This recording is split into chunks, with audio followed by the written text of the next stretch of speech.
If Ninja is good at raging, does that mean he's me? Okay. Greetings gamers and welcome back to Top 10 Gaming. I'm Connor Monroe, your gracious host for this evening, or afternoon, or morning, or night, whenever you're watching this, you know. You guys get what I mean. I love Pokemon. I love things that nobody else thinks of. Theories about the future or past events, and how the lore of everything fits into the game. However, today we aren't dealing with theories and speculation. We're spitting straight facts, yo. So before we get into it, be sure you hit subscribe if you haven't already and like the video because I'm back, dog. Okay, I'll stop trying. Just make sure you stick around until the end of the video for some bloopers and comment replies because I love to interact with you guys. Without further ado, let's get into today's list of the top 10 scary Pokemon facts that will make you never want to play again. Roll the intro, I forgot to say that last time.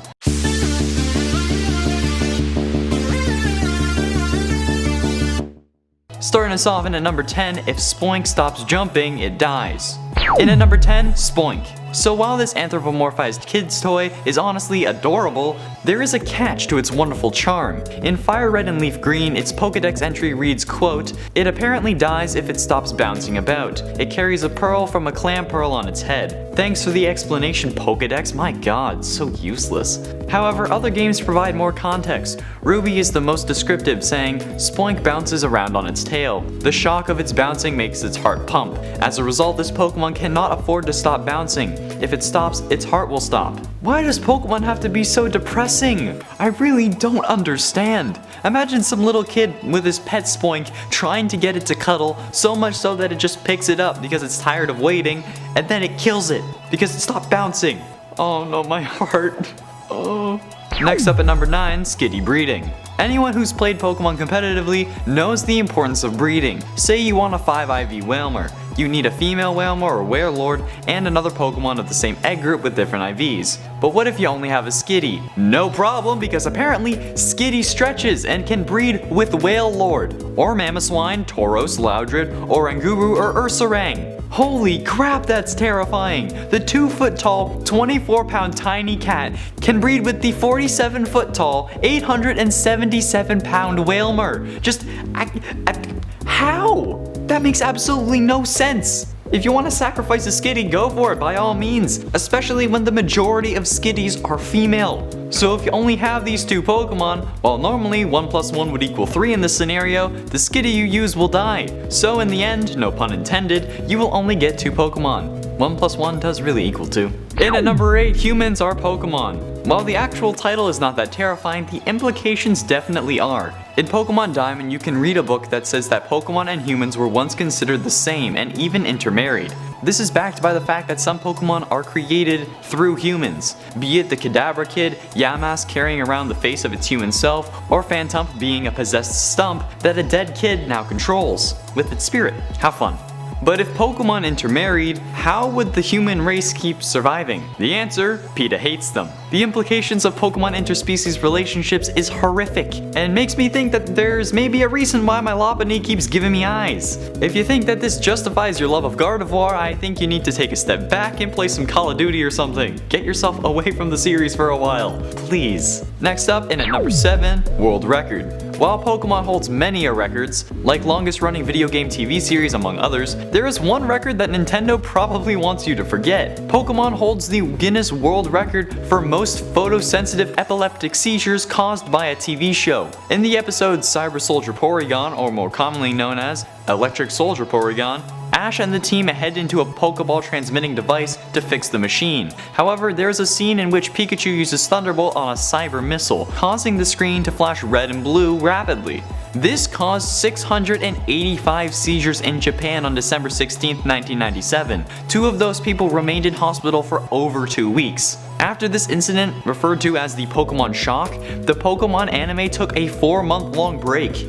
It returned on April 16, 1998 and caused countless parodies including The Simpsons and South Park. Hard rip if South Park makes fun of it. And at number 6, Duskull is like Santa. You're confused as hell, I can tell. Allow me to explain. In the Pokedex and Sapphire onwards, this Pokemon has been said to pass through walls to make children cry because he loves the sound. Honestly, same. And that once it's picked its target, it will relentlessly pursue them until morning. Oh, and if it comes across naughty children who have been scolded by their mothers or don't listen to their parents, it will kidnap them all Krampus style. I don't know if Duskull takes them to Spain, but this has been consistent in the games.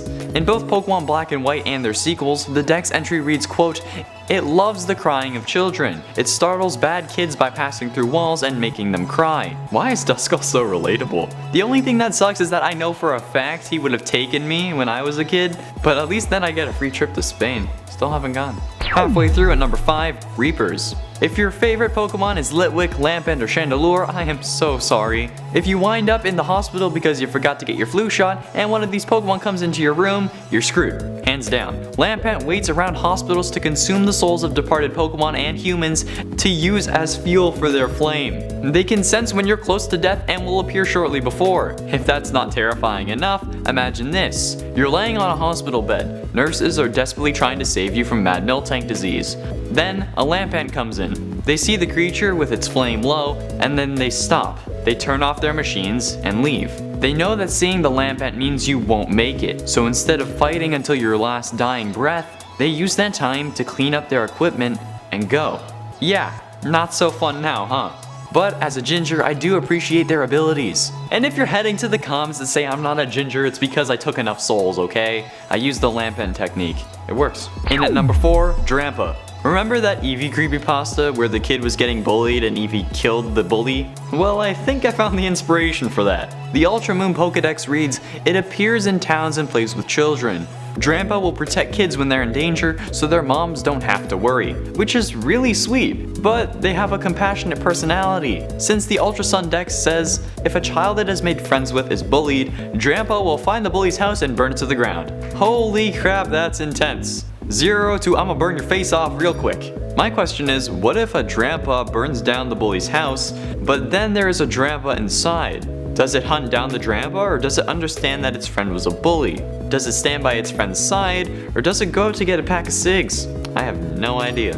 Still waiting for mine. Getting close to the end here at number 3, Naughty Pokemon. This is definitely the most absurd thing on the list. However, in Moscow, a woman said that she woke up to find a Pokemon on top of her bed, forcefully engaging in relations. She told the officers she had been sexually assaulted by a giant Pokemon in her apartment. She claims she woke up to find the Pokemon on top of her, raping her, and that when she jumped out of bed, it had disappeared. But the app could still detect the Pokemon on her bed.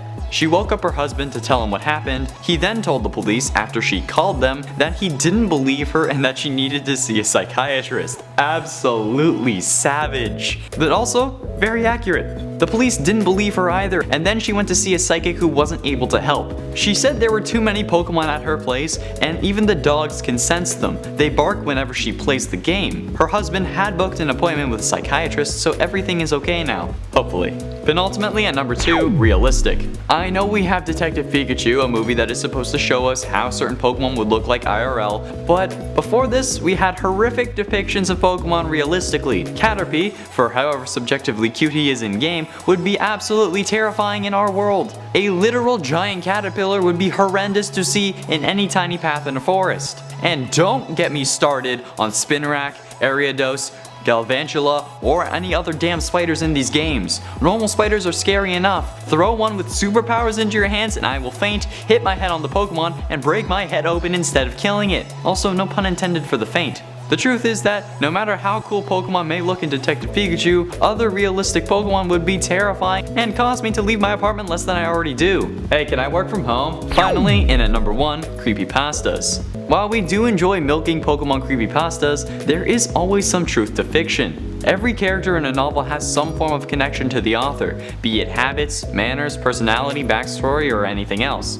But the fact that you can apply this to creepypastas is haunting. When you think about the worst creepypastas, the user has seen things from the perspective they are writing. An Eevee is entirely red because they were covered in blood. They've thought of this before and wondered how the situation would play out. A Hypno lures you into the woods with another child and you're never seen again. An author has experienced this idea in their mind before. Every creepypasta you read involves the ideas and terrifying images present in an author's mind. They have seen this story before, maybe not in game, but of course, in their version, they might have. and that may be the most terrifying thing of all. There we have it, ladies and gents, the top 10 scary Pokemon facts that will make you never want to play again. If you enjoyed this list, let me know by liking the video and commenting down below with your favorite creepy thing about Pokemon. Just don't talk about your Pokewaifu. No.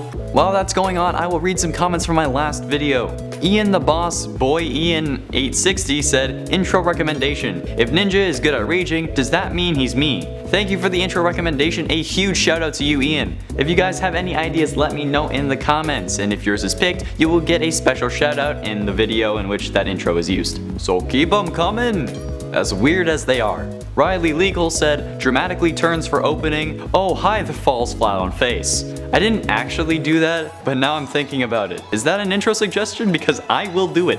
Don't try me. Jerry Arnold said, Connor has become one of my favorite hosts on this channel. Good. That's how it should be. Obviously, you got my threats. I'm just kidding, police, don't come for me.